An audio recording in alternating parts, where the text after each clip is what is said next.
Buenas tardes, soy Girlesa Méndez. Hoy les voy a hablar sobre el Estado absolutista. Mi nombre es Ángela Castiblanco y voy a hablar del Estado de Derecho. Mi nombre es Chelsea Fernanda Parra Muníabar y voy a hablar sobre el Estado Social de Derecho. El absolutismo fue una ideología y un régimen político propios del llamado antiguo régimen, es decir, del estado de las cosas en la Europa monárquica, antes de la Revolución Francesa de 1789. El nombre absolutismo proviene de la existencia de un gobierno absoluto que controla la totalidad de la sociedad sin rendirle cuentas a nadie y que en ese entonces descansaba en la figura de los reyes.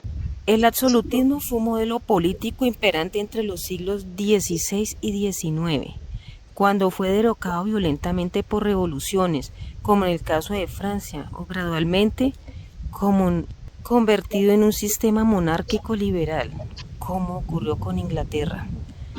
A estos gobiernos totales de la aristocracia se les conoció como monarquías absolutistas, y en ello no había ningún tipo de institución o poderes públicos que mediaran entre el pueblo y la autoridad, o entre los cuales el poder se distribuyera, y por el contrario, el rey era el Estado y su palabra era la ley.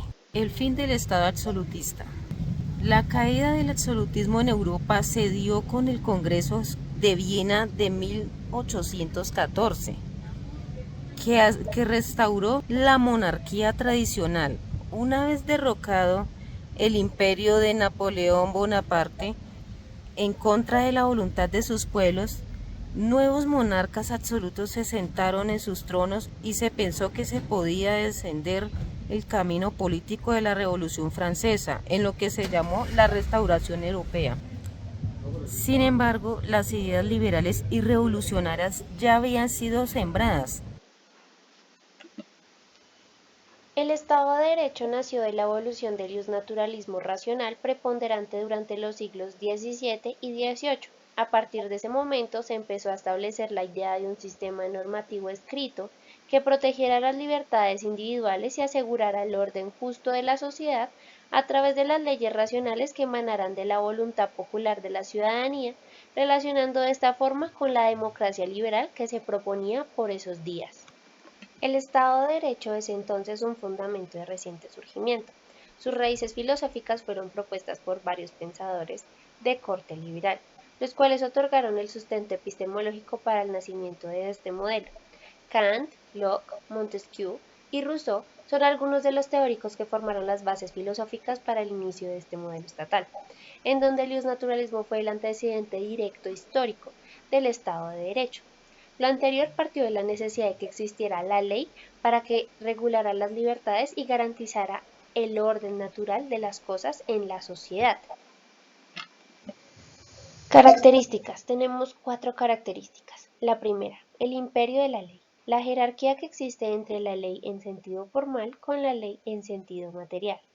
Segunda, división de poderes. La tridivisión de poderes adoptada por el Estado de Derecho proviene de las ideas señaladas por Montesquieu. Forma efectiva de controlar y limitar la concentración de poder estatal en una sola figura o autoridad. Tercera característica, constitución política escrita. Esta se estableció como una forma de garantizar la protección de los derechos fundamentales de los ciudadanos. Cuarta característica, establecimiento de libertades y derechos fundamentales. Todo lo anterior tiene como finalidad la protección de las libertades y derechos de los ciudadanos que componen el Estado.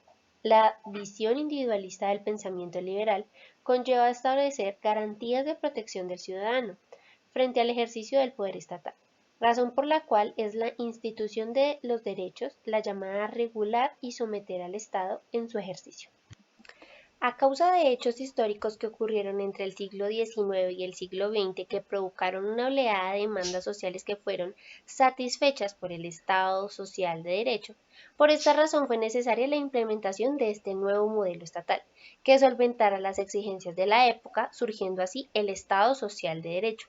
Las constantes crisis políticas, económicas y sociales del álgido siglo XIX llevaron a que a mediados de este mismo se empezaran a hacer demandas sociales que buscaran establecer una mayor igualdad y de nueva forma de entender al individuo dentro de la sociedad. La crisis se acudizó hasta llegar al siglo XX. La hiperindustrialización y el colonialismo del siglo XIX empezaron a generar grietas a nivel internacional, desatando la Gran Guerra, que después se conoció como la Primera Guerra Mundial.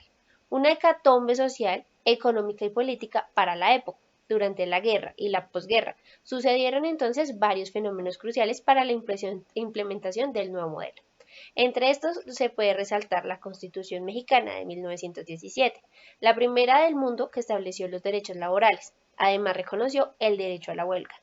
Estableció el derecho a la educación primaria gratuita para todos los ciudadanos y dictó medidas de protección a favor de los niños. Esta primera constitución amplió la Carta de Derechos Individuales y abrió un nuevo espacio de derechos colectivos que surgió producto de las exigencias sociales de la clase trabajadora y menos favorecida. En 1919 se creó la Organización Internacional del Trabajo, la OIT, como una entidad interestatal que buscara la protección y la creación de nuevas garantías para sus trabajadores. Continuando con el planteamiento de mi compañera, en 1919 también se estableció la República de Weimar, un régimen político que se proclamó a través de una nueva constitución para Alemania, implementando en derechos colectivos, tales como el derecho a la protección a la familia, a la educación y al trabajo, los cuales surgieron a través de la crisis que tuvo este país después de después de perder la Primera Guerra Mundial.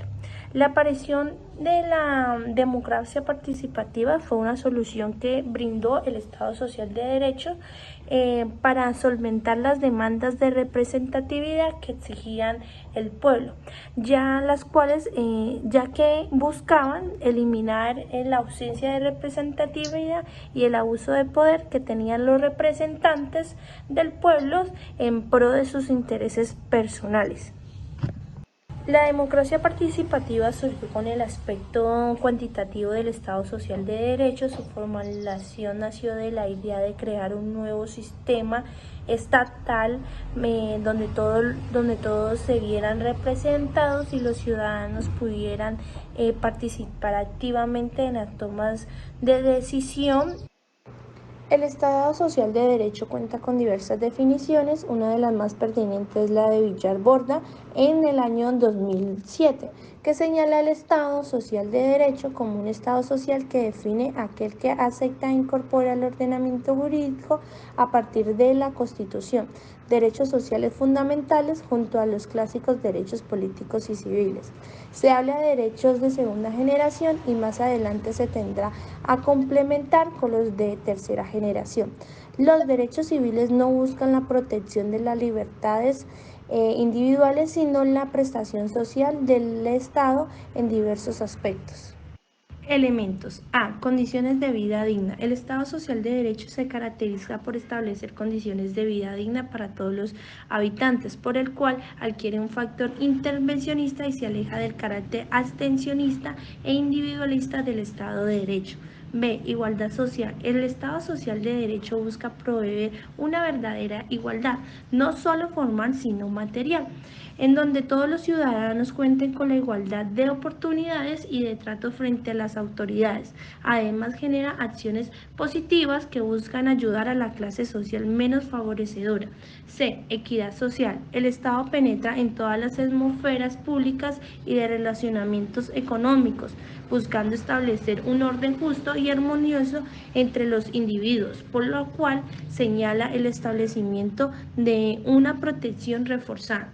Y D. El sistema jurídico de indemnización. El Estado establece un amplio régimen de indemnizaciones por el actuar estatal.